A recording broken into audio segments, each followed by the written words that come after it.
അറിയില്ലായിരിക്കാം. ഞാൻ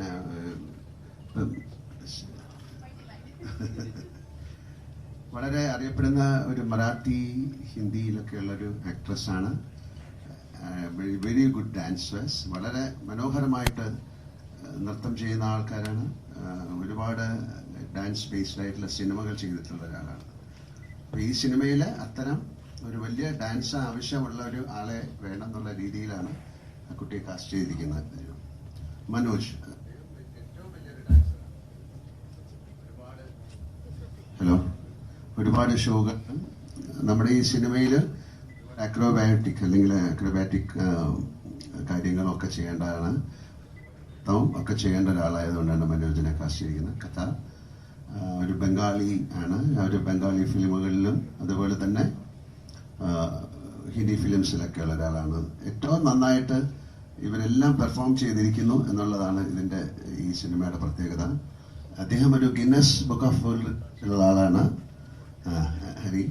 അദ്ദേഹം വലിയ കളരി നടത്തുന്ന ആളാണ്. കളരിപ്പയറ്റുകാരനാണ്. നമ്മുടെ ആക്ടറിലൊക്കെ അദ്ദേഹം സഹകരിച്ചിട്ടുണ്ട്. അതുപോലെ വളരെ നല്ലൊരു ആണ്.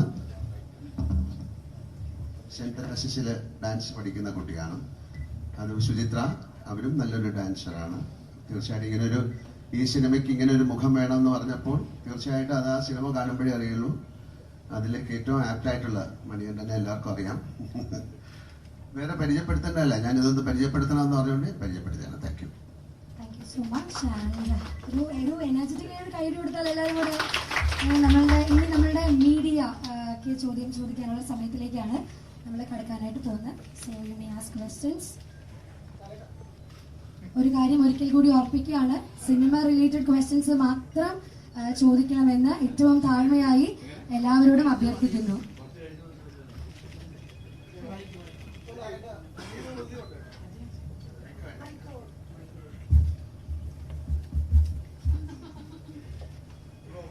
ലാലേട്ടൻ പല്ലിശ്ശേരി, ഈ രണ്ട് കോമ്പിനേഷനുകൾ മലയാളികൾ മാത്രമല്ല നമ്മൾ ഇന്ത്യ വെയിറ്റ് ചെയ്ത് നിൽക്കുന്ന ഒരു കോമ്പിനേഷൻ കൂടെയാണ്. അപ്പോൾ ഞാൻ ആ വാക്ക് ഉപയോഗിക്കുകയാണ്, ഒരു പുതുമ. കാരണം ലാലേട്ടൻ ഇതിനു മുമ്പ് ചെയ്തിട്ടില്ല എന്ന് കഴിഞ്ഞ നേരിന്റെ പ്രൊമോഷനൊക്കെ വന്നപ്പോൾ പറഞ്ഞാണ്. അപ്പോൾ ലാലേട്ടൻ ഏറ്റവും കൂടുതൽ എക്സൈറ്റ് ചെയ്യിച്ചൊരു ഫാക്ടർ എന്താണ്? അതിനേക്കാൾ ഉപരി അത് പ്രേക്ഷകരിലേക്ക് എത്തിക്കുമ്പോൾ ഉണ്ടാകുന്ന ഒരു സാറ്റിസ്ഫാക്ഷൻ എന്തോരാണ്? അല്ല, ഇങ്ങനത്തെ ഒരു ജോണറിലൊരു സിനിമ ഇന്ത്യൻ സിനിമയിൽ ഉണ്ടായിട്ടുണ്ടായില്ല എന്നാണ് ഞാൻ വിശ്വസിക്കുന്നത്. ഇതിനൊരു ഞാൻ അന്ന് പറഞ്ഞൊരു കാലവും ദേശങ്ങളൊന്നും ഇല്ലാത്തൊരു സിനിമയാണ്. അപ്പം അതിൻ്റെ ക്രാഫ്റ്റ് എന്ന് പറയുന്നത് മാറ്റി നിർത്തിയാൽ ക്രാഫ്റ്റ് വൈസ് വളരെ രസകരമായത് വലിയൊരു ക്യാൻവാസിലാണ് ഈ സിനിമ ചെയ്തിരിക്കുന്നത്. പക്ഷെ ഒരു സിനിമയ്ക്ക് വേണ്ട എല്ലാ കാര്യങ്ങളും, ഒരു കഥ പറയുമ്പോൾ നമുക്ക് എന്തൊക്കെ വേണോ അതെല്ലാം ഉണ്ട്. അതിൽ പ്രേമമുണ്ട്, പ്രണയമുണ്ട്, വിരഹമുണ്ട്, ദുഃഖമുണ്ട്, സന്തോഷമുണ്ട്, പ്രതികാരമുണ്ട്, അസൂയയുണ്ട്. അങ്ങനെയുള്ള ഹ്യൂമൻ ഇമോഷൻസ് മുഴുവനുള്ളൊരു സിനിമയാണ്. അതിനെ എങ്ങനെ പ്ലേസ് ചെയ്തിരിക്കുന്നു എന്നുള്ളതാണ്. അത് നമ്മൾ സാധാരണ കാണാത്തൊരു ടെറൈനിൽ. നമ്മളിപ്പം ഇത് കേരളത്തിൽ നടന്നൊരു കഥയാണോ എന്ന് ചോദിച്ചാൽ അല്ല, ഇതെവിടെ നടന്നതാണെന്ന് നമുക്ക് പറയാൻ പറ്റില്ല. ഇന്ത്യയിൽ എവിടെയോ ഒരു സ്ഥലത്ത് അതിന് എത്ര പഴക്കമുള്ള ഒരു സിനിമയാണെന്ന് കാലമാണെന്ന് നമുക്ക് പറയാൻ പറ്റില്ല. അതുകൊണ്ടാണ് കാലദേശങ്ങളില്ല എന്ന് പറയുന്നത്.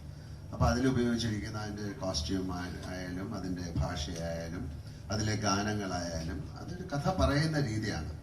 അപ്പോൾ അതൊരു വലിയ ക്യാൻവാസിലാണ് ഏറ്റവും മനോഹരമായിട്ട് ഷൂട്ട് ചെയ്തിരിക്കുന്ന സിനിമ എന്ന് ഞാൻ പറയുന്നു. കാര്യം അതിൻ്റെ ക്യാമറ വർക്ക് ഈസ് സൂപ്പർ, അതിൻ്റെ മ്യൂസിക് ഈസ് സൂപ്പർ.